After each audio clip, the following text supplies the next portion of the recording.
As we continue this journey together, we're going to focus on something that will shape your entire experience of this trip: how you see people. Because the way you see others ultimately shapes the way that we love them. So in this training, we're talking about culture. And culture is more than what we often think. It's not just language or food or customs. So one definition of culture that I use in teaching our cultural competency class here at Resurrection is that culture is a common set of beliefs, norms, values, perceptions, connections that help define us as individuals and that refer to the shared attributes of one group. That's pretty big, but here's a simple way. Culture is the way people see the world. It's their values, their rhythms, their way of life. And every one of us carries a culture with us, often even without even realizing it. So, part of growing in cultural awareness is beginning to look inward, asking simple but really important questions like, how do I see the world? What feels normal to me? And what assumptions might I be carrying? See, this happens all over and everywhere in your life all the time. All right, so for example, you're driving and the car in front of you has a political sticker that you strongly disagree with. The assumption? That's ridiculous. They're uninformed, and if they just knew the truth. But the reality you don't see is a lifetime of experiences, family influences, fears, values, and moments that shaped how they see the world, just like yours shaped you. Or here's another one. You send a text message and it shows read, but there's been no reply. Your assumption? They're ignoring me and they don't care.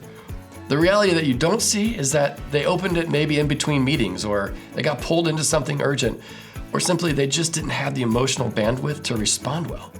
Or several other scenarios that led to that moment of them not texting back. Or here's one.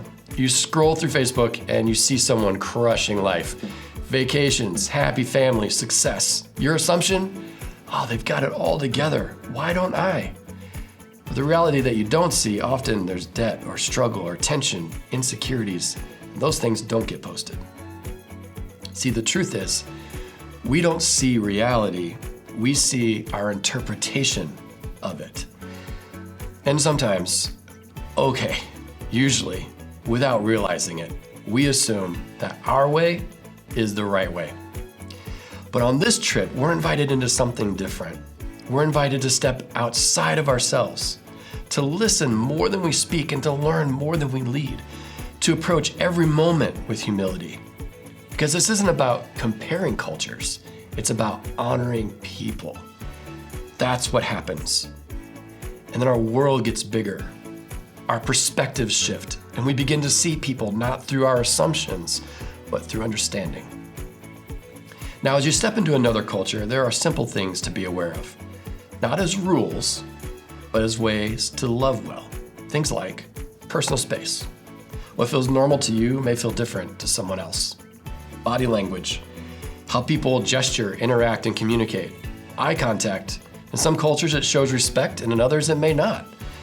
What we wear. Some places have a standard of dress that's more conservative in nature than we have here in the US. Even roles with families or communities, who speaks and who leads and who participates. See, I was in a remote part of Nigeria several years ago, and we were gonna meet with a community chief, and a major no-no was to shake his hand without placing your other hand on your forearm as you shook his hand. It was a sign of respect and honor, and that it also signaled peace. Now, to not do it would have been really offensive, and it would have brought suspicion as to why we're even there. Okay, seems really small, right?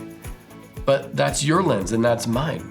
We have all kinds of ways to greet each other here. We have bro hugs and one-hand slaps and handshakes and overarm hugs and underarm hugs, all those things. That's our cultural norm. And that's how we interpret the rest of the world. But in this community in Nigeria, I learned of a different way to greet. And it was also beautiful to be a part of. And here's what's important. These differences are not right or wrong. They're just different. And our role is not to judge. Our role is to honor and understand. Some places you'll find that open-toed sandals aren't okay. Other places, women wearing pants, shorts, or low-cut shirts is not okay. Again, not right or wrong. They're just ways of showing honor and respect. One of the most important ideas for this trip is this: you are a guest. You've been invited into someone else's space, into someone else's community, into someone else's story. And when we live with that mindset, it changes everything. It shifts us from expectation to gratitude, from control to humility, and from assumption to curiosity. Okay, so another important truth to remember: you're not bringing God with you. God is already there. God is already at work in the lives of the people that you meet. You're simply joining in what God is already doing. So, true story. A guy many years ago and from another church, he was really excited about this trip that he went on and that he had brought God to this community and that helped people come to hear about Jesus. And he went on and on about how he had done that. And see, the funny thing is he was working out of a church building that had been there for 70 plus years. And he was serving with that congregation that had also been there that whole time and then some. See, Jesus was already there working, doing his thing. And we've been invited to come alongside his work and with love and encouragement. Jesus is already there, my friends. And just like we said before, this is about relationships. Not transactions, not projects, but people. And relationships take time, and they require patience and trust and presence. So as you step into this experience, remember, you're not there to fix. You're there to walk alongside. You're not there because you have all the answers. You're there to learn and to listen and to love.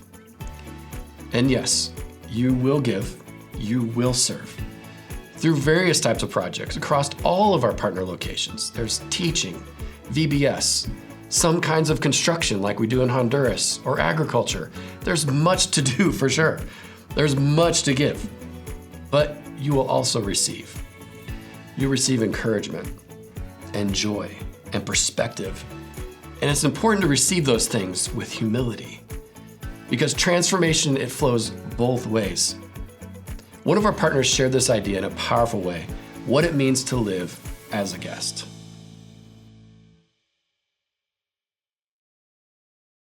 What does it mean to be invited into a community that's not your own as a guest? Whether it's a community, another neighborhood in the city that you live in, or a community somewhere else, around the world, and how really being thoughtful about that probably will temper or change some of the decisions that might be made as the relationship is being built. And so, if I come into your house as a guest to stay with you, there may be things that you do in your household that are different from the things that I do in mine. I remember I grew up and had some friends who everyone knew you take off your shoes before you go into so-and-so's house. Well, in my house, that was not a thing. We never took off our shoes outside the house.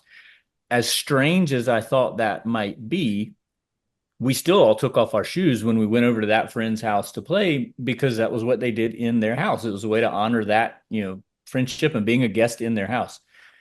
I think by the same token, when we go into the mission field, it's easy to think about the things that we're taking with us, the time that we're taking to go on this mission, the resources that we have, the knowledge we have, all these things that we're really excited about going and sharing, and forget about the fact that we have been invited into the community as a guest. And while we might have opportunities to do those things and to share those things, we need to do them from a posture of guesthood and be grateful for having been invited into the community, rather than go in with the expectation of they're going to be so glad we're here. Like they're honored by our presence. So it's an honor for us to be invited into these places, to be invited into these communities, to be invited into people's homes. And so as we're building those relationships and coming across things that we don't understand, or things that may look really strange to us, make sure that we're addressing those things or working through those things from a posture of humility and guesthood, rather than one of kind of domination and superiority. I think it's counterintuitive. I think the way missions has been approached for so long about haves and have-nots is the idea of the haves being invited as guests into communities has been absent in a lot of places and has led to really unhealthy relationships. But I think if what we're really interested in is building healthy, long-lasting, mutually beneficial relationships, then it's important to understand our place as we come into that relationship. And that's the heart of this, to live as a guest, to be grateful for the invitation, to recognize that it's an honor to be there. So as you prepare for your trip, remember, this is not just about going somewhere. This is about seeing people differently. It's about loving more deeply. It's about allowing God to reshape the way you see the world. And we truly believe that as you step into this, God will meet you there and begin doing something in your heart that stays with you long after the trip is over.